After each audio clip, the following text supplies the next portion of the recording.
Hello, bienvenue dans cette leçon Interprétation et analyse des graphiques dans Excel. Dans cette leçon, nous allons apprendre à interpréter et analyser les graphiques. Un graphique bien conçu est une excellente base, mais il est tout aussi important de savoir en tirer des conclusions. L'interprétation des graphiques vous permet de transformer les données visuelles en informations utiles pour la prise de décision. À la fin de cette leçon, vous serez capable d'analyser les informations clés des différents types de graphiques, repérer des tendances, des différences et des anomalies, tirer des conclusions utiles à partir de vos graphiques pour orienter vos décisions. Prenons un moment pour parler un peu sur l'importance de l'interprétation. L'interprétation des graphiques vous permet de comprendre ce que les données signifient réellement et comment elles peuvent guider vos décisions. Dans un contexte professionnel, l'analyse des graphiques vous aide à identifier des tendances, par exemple des hausses ou des baisses des ventes. Il vous aide à repérer les catégories performantes ou moins performantes, à comprendre les habitudes des clients pour adapter les offres et les stratégies. Par exemple, imaginons que vous dirigez une petite entreprise de transport et que vous avez un graphique montrant les nombres de trajets réalisés chaque mois. En analysant ce graphique, vous pouvez déterminer si la demande augmente ou diminue selon les saisons et adapter votre flotte de véhicules en fonction. Commençons par les histogrammes. Un histogramme est idéal pour comparer les quantités en différentes catégories. Par exemple, supposons que vous avez un histogramme montrant le nombre de participants par type de formation dans votre cabinet de formation. Vous avez ces données que vous venez de présenter dans votre histogramme. Pour analyser cet histogramme, vous allez remarquer que l'informatique a le plus grand nombre de participants. Bureautique a le plus petit nombre de participants. Les formations en langue et en gestion de projet ont des inscriptions modérées, mais l'informatique est clairement le plus populaire. Voici donc les conclusions que vous pouvez en tirer. Il serait intéressant d'investir dans davantage de sessions de formation en informatique, vu l'entrée élevée pour ce sujet. Le cabinet pourrait envisager une promotion ou un plan d'amélioration pour la formation en bureautique afin d'attirer davantage de participants. Un camembert montre les proportions de différentes catégories par rapport au total. Il est idéal pour voir la part relative de chaque catégorie. Par exemple, dans un salon de beauté, imaginons que vous avez un salon de beauté qui utilise un camembert pour afficher la répartition des services utilisés par les clients. Faisons une petite analyse de ce camembert. Coiffure représente la plus grande part, ce qui indique que la coiffure est le service le plus demandé. Massage représente la part la plus faible, suggérant qu'il s'agit d'un service le moins populaire parmi les clients. Voici donc quelques conclusions que vous pouvez en tirer. Le salon pourrait envisager de promouvoir les massages pour attirer davantage de clients vers ce service. La demande pour la coiffure étant élevée, il pourrait être judicieux d'augmenter le personnel ou d'élargir les horaires de ce service. Les graphiques en barre. Un graphique en barre est similaire à l'histogramme, mais les barres sont horizontales. Il est souvent utilisé pour comparer des catégories, surtout si les noms des catégories sont longs. Par exemple, vous avez une agence de publicité. Une agence de publicité suit les performances de ses campagnes par mois et souhaite utiliser un graphique en barre pour visualiser les résultats. Voici les données que nous avons représentées dans un graphique en barre. Pour une analyse de ce graphique en barre, vous avez avril qui affiche la meilleure performance avec 400 000 francs CFA de vente, ce qui peut indiquer une campagne particulière réussie ou une augmentation de la demande durant ce mois. Février a la plus faible performance qui est de 250 000 francs CFA. Voici donc quelques conclusions que vous pourrez en tirer. L'agence pourrait analyser la campagne d'avril pour identifier les facteurs de succès et les appliquer aux autres mois. Elle pourrait aussi enquêter sur les raisons des performances les plus basses de février et envisager des ajustements pour améliorer les résultats au mois suivant. L'identification des tendances dans les graphiques en ligne. Un graphique en ligne est parfait pour visualiser l'évolution dans le temps.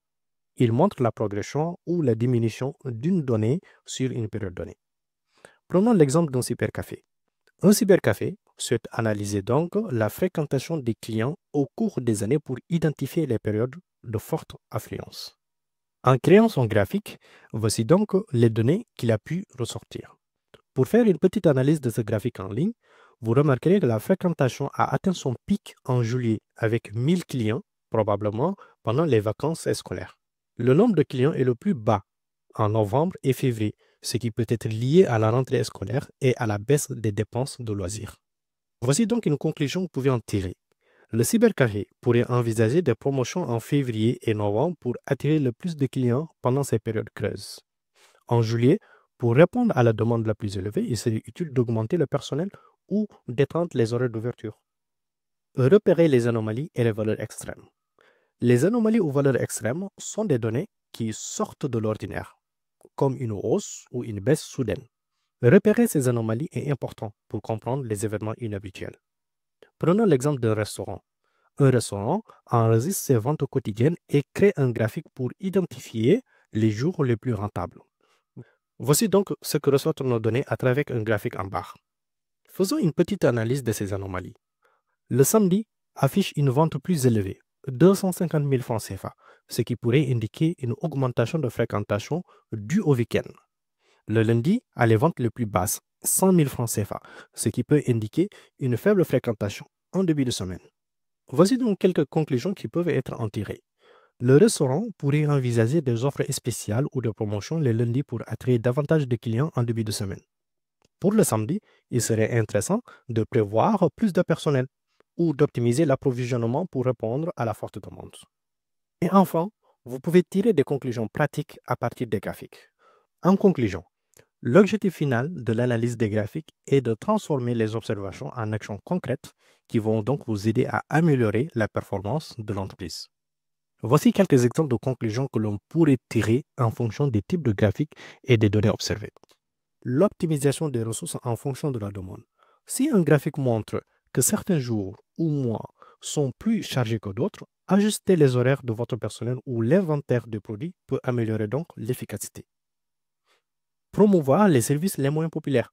Si un camembert montre que certains services ont une faible demande, des actions marketing peuvent donc aider à attirer l'attention sur ce service.